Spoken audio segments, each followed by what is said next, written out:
Salut à tous, j'espère que vous allez bien. On se retrouve aujourd'hui pour un nouvel épisode. On va parler comics. On est toujours sur la chaîne de Gamers Voice. Je vous invite toujours à liker, commenter, partager, à vous abonner. N'hésitez pas à vous abonner, n'hésitez pas à nous suivre et à nous rejoindre aussi sur notre Discord pour pouvoir parler de comics, mais aussi de mangas, de jeux vidéo et autres. L'association Gamers Voice, c'est toujours une association dans le domaine de la culture geek. Et aujourd'hui, on va parler de comics et plus précisément de la maison d'édition DC Comics. DC Comics, qui est l'une des deux grosses maisons d'édition, puisque dans le jargon, on l'appelle Big Two, puisqu'il y a Marvel Comics et DC Comics. Aujourd'hui, on va parler de DC. Alors souvent, quand il y a des films de super-héros qui sont à la télé, je vois pas mal de personnes justement qui ne savent pas quel est le super-héros de DC, quel est le super-héros de Marvel. Alors aujourd'hui, on va un petit peu parler de tout ça.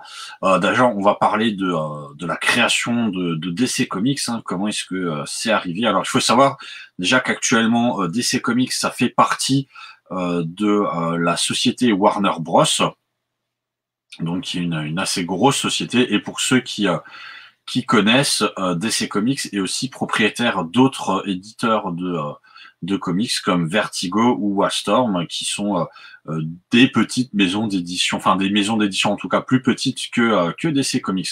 Alors déjà, voilà, je pense qu'il y a beaucoup de personnes qui peuvent se poser la question, DC Comics, qu'est-ce que ça veut dire? Alors c'est très intéressant puisque DC dans DC Comics, ça veut déjà dire Detective Comics. Donc en fait, le nom global de DC Comics, c'est Detective Comics. Voilà, c'est très intéressant. Il faut savoir que du côté de Marvel Comics, les initiales DC ont été un petit peu détournées pour devenir la distinguée concurrence. Donc c'est voilà quelques petites histoires. Alors faut savoir que l'histoire justement de DC Comics à la base, ça commence dans les années 30 aux États-Unis évidemment, en 1934 plus précisément, quand un ancien major de l'armée américaine devenu auteur pour les pulps. Donc les pulps, c'était les premières formes de BD que vous aviez à l'époque, qui étaient des BD plus un peu science-fiction. Ils fondent une société qui s'appelle la National Allied Publication, ou NAP en français, NAP. Et ensuite, à partir de 1934, donc on a plusieurs comics qui vont être publiés. Pour l'instant, on n'est pas encore justement dans les comics que vous pouvez retrouver actuellement chez DC Comics, donc les comics de super-héros. Ça va arriver en 1938 et plus précisément en avril 1938 avec le premier numéro du comics qui s'appelle Action Comics, qui va voir apparaître Superman. Donc aussi pour la petite histoire, Superman 1 n'est pas, enfin la première aventure de Superman en comics n'apparaît pas dans un comics qui s'appelle Superman, mais dans un comics qui s'appelle Action Comics. Donc c'était en avril 1938 que on voit pour la première fois effectivement un personnage super-héros dans un comics. Ensuite, un an plus tard, on a en mai 1939, on a dans un autre comics publié par NAP, on a un numéro, le numéro 27, donc de Detective Comics, qui voit apparaître Batman. Donc en 1938, on a Superman, en 1939, on a Batman, et 1939, c'est aussi l'année où la deuxième guerre mondiale va commencer. Donc ça va être aussi l'essor de l'âge d'or des super-héros. Et donc on a ce moment où le développement de l'entreprise commence à se faire. Et donc on a voilà le développement des comics de la filière qui vont se faire, comme je viens de vous le dire, avec vous allez avoir Green Lantern, vous allez avoir Flash, vous allez avoir Wonder Woman qui vont être développés sur ce qu'on appelle donc l'âge d'or qui est au niveau des comics entre 1934 et 1956. Ensuite, on a ce qu'on va appeler l'âge d'argent qui va apparaître entre 1956 et 1970 avec des nouveaux personnages. On va avoir aussi ce qu'on appelle des reboots. Donc c'est quand on reprend une histoire, qu'on la retravaille de zéro. Donc à ce moment-là, on va avoir le reboot justement de la série Flash avec des nouveaux personnages. On va avoir aussi l'apparition de la Ligue de Justice, donc qui est la Ligue de Justice d'Amérique, hein, ou Justice League of America, où vous avez eu les films. Donc c'est aussi le moment où on a justement un peu les super héros qui vont se rassembler dans des grandes ligues, en sachant qu'on avait la société de justice américaine qui existait avant pendant l'âge d'or. Bon, évidemment, j'en profite pour ceux qui nous regardent, qui nous écoutent. Si jamais vous avez envie qu'on développe justement peut-être les équipes de super-héros, que ce soit par exemple les Avengers ou la Justice League, n'hésitez pas à nous en parler. Donc vous voyez, hein, on a tout un tas de